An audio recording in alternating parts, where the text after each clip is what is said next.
cambia ciertas características en el voltaje. Eso es lo que vamos a investigar, que es lo que dijo Faraday. Pero estas bobinas tienen una característica, y si se dan cuenta, todas tienen un espacio, un huequito por ahí, un núcleo. ¿Listo? Y este núcleo aporta muchísimo al comportamiento magnético de la bobina. No es lo mismo tener esta bobina vacía que tener aquí un núcleo de hierro que nos permite a nosotros cambiarle las características. Es lo que vamos a tratar de determinar. Como núcleo, y aquí viene el segundo problema, lo voy a conseguir esto. Eso es un núcleo. Pero este núcleo no me permite juntar las dos bobinas de esta manera. ¿Me alcanzó? Tendríamos que desbaratarlas. Podría ser que las desbaratemos, una alternativa. La prensa se abre.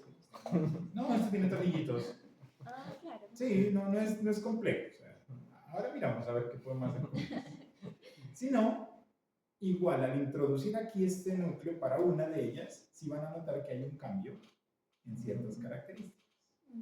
Eso es lo que dice la ley de inducción de Faraday. De hecho, pues obviamente este principio que estamos mirando aquí otra vez se convierte en la base fundamental de todo lo que tenemos hoy a partir de procesos de telecomunicaciones y manejo de dispositivos. ¿Ok? Esto es algo muy elemental en la naturaleza. De hecho, una de las leyes de Faraday, o las leyes de Faraday, están consideradas también como las leyes fundamentales de la naturaleza, como tal. Se están dando cuenta de la razón por qué, ¿cierto? Todo esto funciona con principios electromagnéticos, comunicaciones con el electromagnetismo, todo es electromagnetismo de retorsión. Eso es lo que vamos a trabajar hoy, mirando de manera intencional cómo yo puedo generar campos con ciertas características. ¿Listo? Porque a veces yo necesito un campo electromagnético, pero no como salga, sino, o como resulte de porque sí, sino porque yo necesito con unas ciertas características que ustedes ya saben que dependen del número de espiras y depende de la corriente o del núcleo que esté generando esa corriente. ¿Ok? Eso es lo que vamos a tratar de mirar el día de hoy. La segunda dice, ahí está, mira, observar la importancia del núcleo de aire y de hierro. Ya de por sí el aire actúa como un núcleo en esta bobina. ¿Ok? Ya actúa como un núcleo. Pero si le coloco un núcleo de hierro, que podría ser este que está aquí, esta sería otra alternativa, que podemos desarmar esto.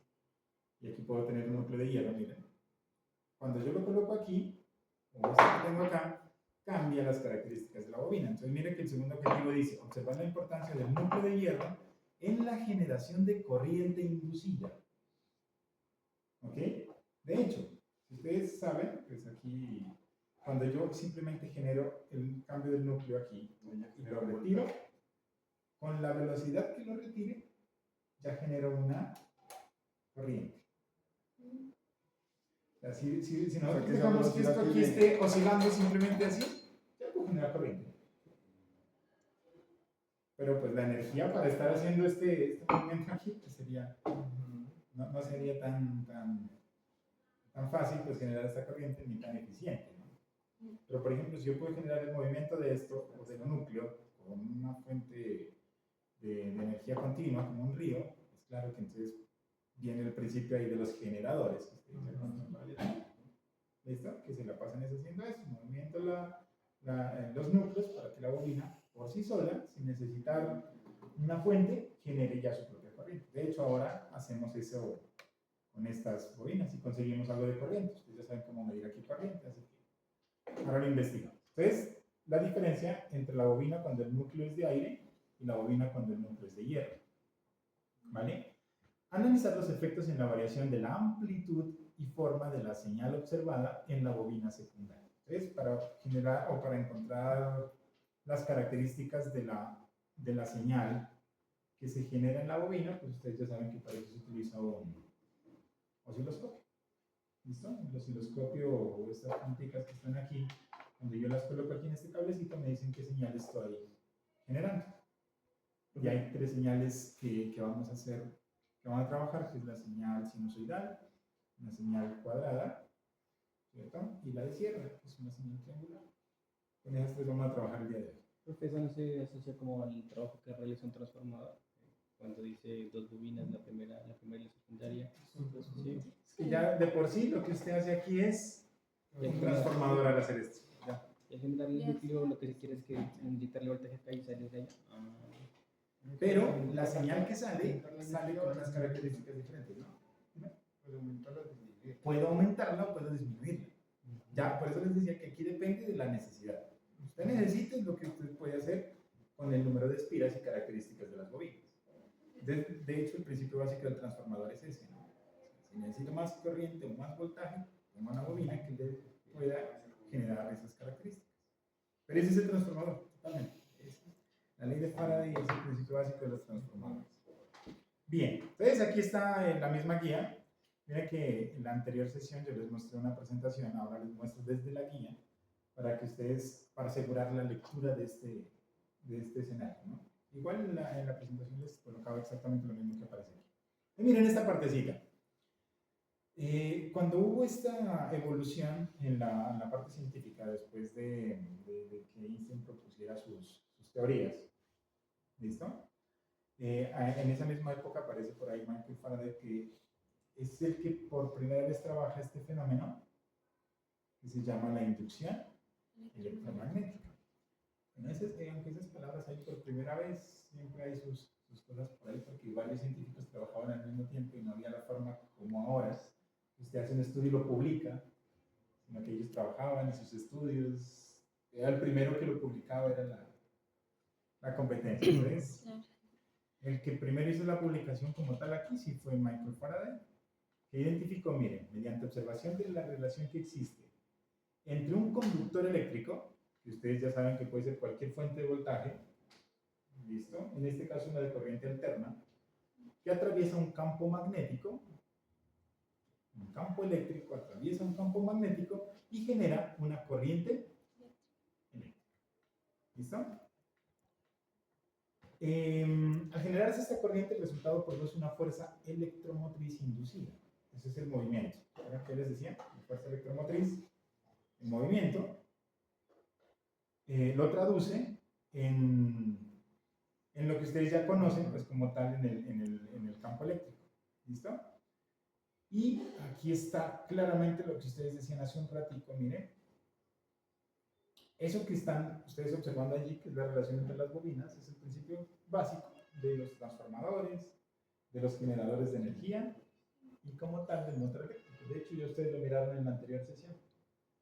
Hacíamos mover una corriente eléctrica a través de un alambrecito y al ponerlo en contacto con una superficie magnética, que era el imán, pues miraron que generaba una fuerza electromotriz, o sea, un movimiento de un rotor, y en este caso era el principio básico de los motores vuelta y rueda a través de bobinas. ¿Listo? Esa rotación que hicieron ese motorcito, ¿se acuerdan de esa espira que hicieron por allí? Esa es una bobina, solamente que es muy chiquita y es una espira. Pero en general era una bobina. ¿Listo? Bien, mire, la ley de Faraday está ahí. Ustedes ya miraron el cálculo, ¿verdad? ¿Sí? Entonces, ya saben qué significa que la fuerza electromotriz, que es esa E, es igual a ¿qué? ¿Qué significa la derivada? La derivada del tiempo La derivada del campo magnético. El campo magnético. sobre la derivada del tiempo. ¿Y qué significa esto? En términos ya un poco más, o traduciéndolo desde fuera de la matemática. Es proporcional al flujo. Al cambio del flujo. También, el que el flujo magnético cambie en una unidad de tiempo me genera a mí una fuerza electromotriz. Ya nos vamos regresando en la interpretación física de la derivada. Recuerden que la derivada es el cambio de. Y en este caso, el cambio del campo magnético para nosotros se llama flujo. Entonces ya lo empiezo a traducir. El flujo del campo magnético en una unidad de tiempo me genera a mí una fuerza electromotriz. Si el campo magnético no fluye o no genero cambios en el campo magnético, no tengo fuerza electromotriz. O sea, no tengo corrientes. ¿Listo? Si el campo está quieto, no produzco ninguna alteración sobre el campo, pues no voy a obtener. Es como en este caso. Aquí está la bobina. La bobina me genera un campo magnético. Y ya, ahí se quedará. O sea, la derivada en este caso sería cero. Pero si yo hago cambios en el campo magnético, es decir, hago una inducción, ya puedo obtener fuerzas electromotrices, o sea, corrientes. ¿Entendido? Que es lo que yo les decía de acá. Cuando genero cambios, de hecho, al colocar simplemente el núcleo y quitar el núcleo, estoy haciendo cambios en el campo magnético de esta bobina. el hacer este cambio en el campo magnético, voy a obtener fuerza electromotriz. De hecho, si pongo aquí un multímetro para medir corriente, al hacer este movimiento, se van a dar cuenta que de que sí genera un cambio. Da es fuerza Pero- electromotriz, ¿no? Perdón, pero no tiene que ser inducido también. O sea, tiene que haber una diferencia de potencial, ¿no? En este No, caso, no, al no, hacer el movimiento simplemente del núcleo, estoy generando un cambio en el campo magnético, sin ponerle corriente. Ajá. ¿Listo? Ahorita hacemos el ejercicio. Cuando ustedes hagan esto, van a notar que hay un cambio en el amperaje que genera la bobina. ¿Listo? Pero esa igual hay que alimentar. Profe, Y después vamos a hacerla con la alimentación. Ah, ok, Las dos formas funcionan. o sea, porque claro, sería un dínamo, ¿Sí? ¿no? Algo Es así. un dínamo, Ya, ya, ya. totalmente. ¿y si es otro metal como el neodimio es diferente? ¿Te refieres al núcleo? Ajá. El núcleo sí tiene varias, o sea, la característica del núcleo es que sea un material conductor, para empezar. ¿Listo? Entonces, el hierro, pues es una de las mejores características para generar núcleos de bovinos, el aluminio. De hecho, si ustedes notan aquí, siempre la montan sobre esto, ¿no? Porque es el que mejor o el más eficiente en conseguir el campo magnético de esta bobina. Ojalá, claro, tuviéramos todo de oro allí, ¿no? Imaginan ahí este pedacito de oro. No estaríamos en este laboratorio, muchachos. Estamos por allá en las Europas, El laboratorio es el guay. no en laboratorio de Dubái, no con simulador, sino en allá. Vamos entendiendo, ¿cierto? O sea, es muy sencilla el comprender esta ley. Entonces, miren, la fuerza electromotriz inducida, que es esa E, es la fuerza electromotriz, es igual al negativo de la variación del flujo magnético. ¿Por qué creen que sale ese negativo? Inversamente proporcional. No. Tiene nada que ver con la inversa. Acuérdense que el inverso es numerador denominador. ¿Por qué creen que es negativo? Los electrones. A ver, para el caso de la bobina con N